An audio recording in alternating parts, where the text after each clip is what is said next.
Hello investors, welcome back to the channel. As a quick background, I'm a former finance professional. In this channel, we discuss topics like stocks, markets, options, investing, financial analysis, real estate, and personal finance.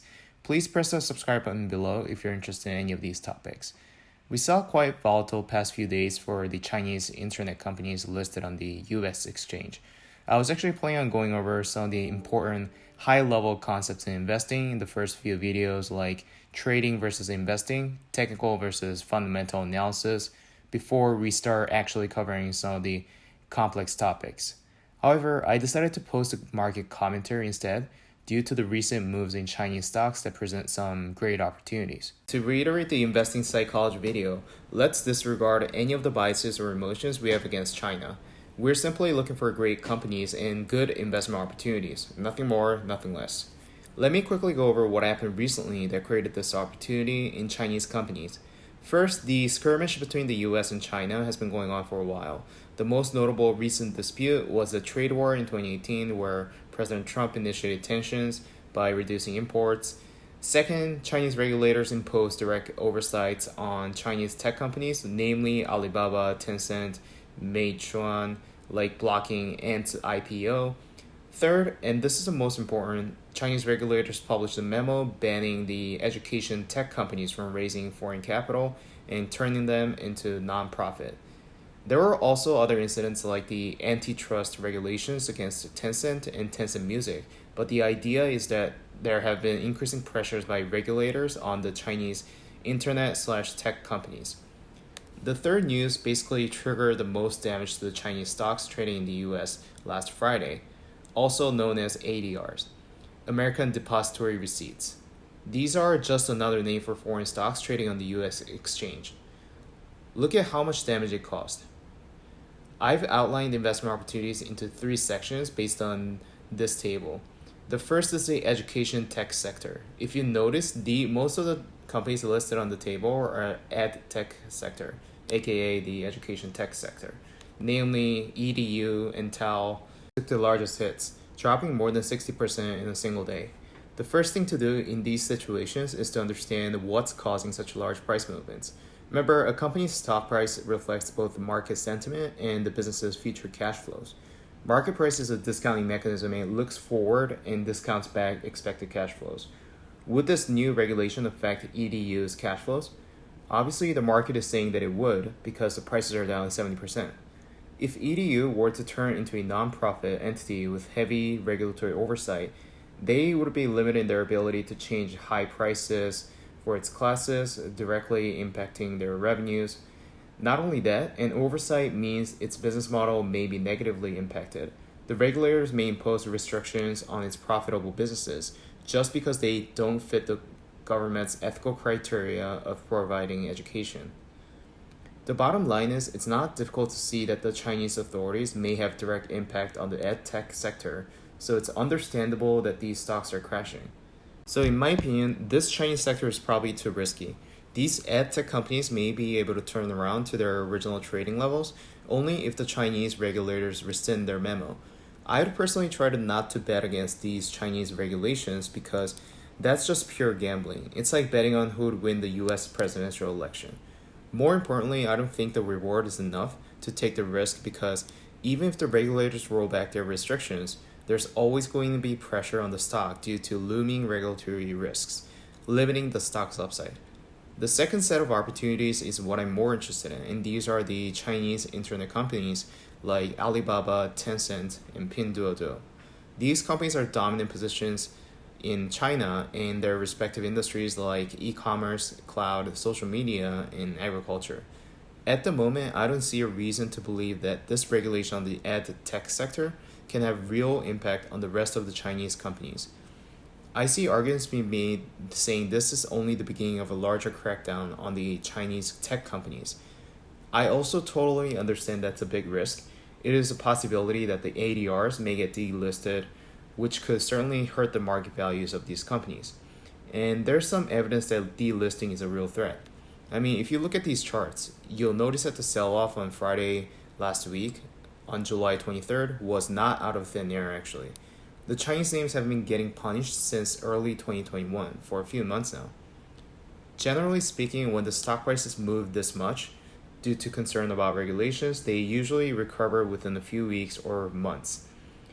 The continued downtrends in the Chinese names can possibly infer the Chinese government may impose real long-term risks to the companies, because it's always good to assume that Mr. Market is right and work backwards to disprove her. Before, I signed roughly 5 to 10% chance that these regulations can impose material threats to these Chinese tech companies' bottom lines, meaning their earnings and cash flows. Now I've raised that risk to 15 to 20%, very roughly speaking. At the same time, the reward for taking this risk and being right has gotten disproportionately larger. So you've got a little higher risk, but you've got exponentially higher reward as a result of this new regulation. This means that I'm still willing to play the bet. I know companies like Baba, Tencent, PDD are great businesses with lots of potentials. PDD specifically has such a growth potential and is proven to show that its business model generates so much cash flow in such a short period of time. And I'll be posting videos on how to analyze these companies, so click the subscribe button below if you'd like to receive notifications. Despite the increasing regulatory risk, there are still great opportunities from my perspective, especially that now we have cheaper entry points and will likely more than offset the higher risks. I have a few scenarios in mind on how this will play out with corresponding probabilities. And again, these are all my opinions and these are not investing advice. First is the base case of about 60%, roughly speaking, chance of happening. The Chinese officials make no more major moves regarding ADRs and stays quiet for the foreseeable future. ADRs slowly recover over the course of the next couple of years due to continued tensions between the US and China.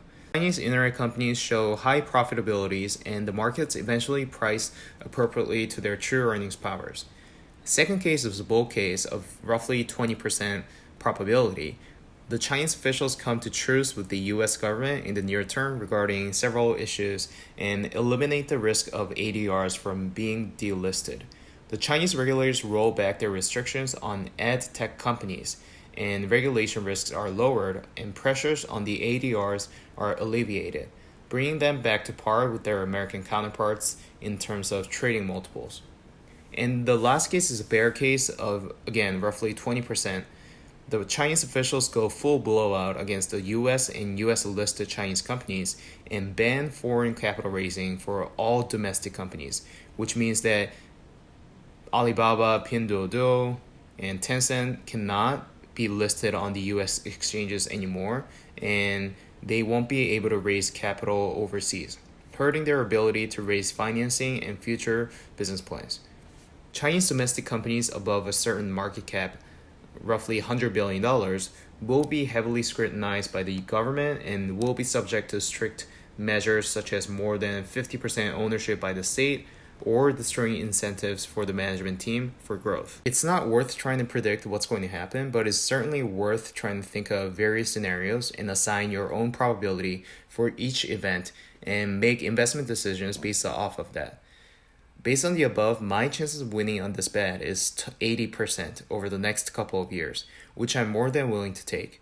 And to be very clear, I'm oversimplifying this whole situation so that it's easy to understand what's happening and explain my thought process. In these types of situations, it's not worth overcomplicating the whole thing and only look at what matters. PDD is such an important part of Chinese economy, and I personally don't think that the government will really do something that'll limit its growth. It simply doesn't make sense that they'll do something that'll hurt the country itself. But again, the Chinese officials have historically done things that are not so rational, so no one can predict their move. The key is to have a diversified portfolio so that you're able to take on risks here and lower risks there. I also posted on Reddit a few days ago that this whole situation is likely to end up less volatile than many expect, meaning the non-education Chinese ADRs will likely recover quickly, and therefore it may present a good buying opportunity. Look at the below chart of CBOE China ETF Volatility Index. As you can see, the recent volatility isn't as disastrous as it was back in 2015 when China devalued its yuan and it's already starting to decline. Also, look at the daily changes in Hang Seng Index. The recent moves are nowhere crazy compared to historical levels for the index as a whole. But the Internet ETF, however, tells you a different story. Not only the price dropped the most in recent history, but also daily percentage changes are the highest it's ever been. This is why I think the Chinese internet sector presents a good opportunities at the moment, because it disproportionately shocked the Chinese internet sector compared to the overall Chinese index. I say it's not time to panic, but look at opportunities that were created. Some names like Alibaba, Pinduoduo, even Futu are approaching the bargain territory, and it's probably a good idea to at least start looking into these companies and analyzing them from a fundamental level. Remember the quote from Warren Buffett, be fearful when others are greedy, be greedy when others are fearful. And this is purely a trading move, and those who are looking for more long-term investment opportunities, I suggest also looking at the situation because there are some bargains to be taken. I'm personally buying a bull call spread on the Chinese internet ETFs and some of the names that I mentioned, like Alibaba and Pinduoduo. And don't worry if you don't know what bull call spread is, I'll be covering that in the future videos. So please press the subscribe button below if you like the video. Thank you all for watching. See you on the next video.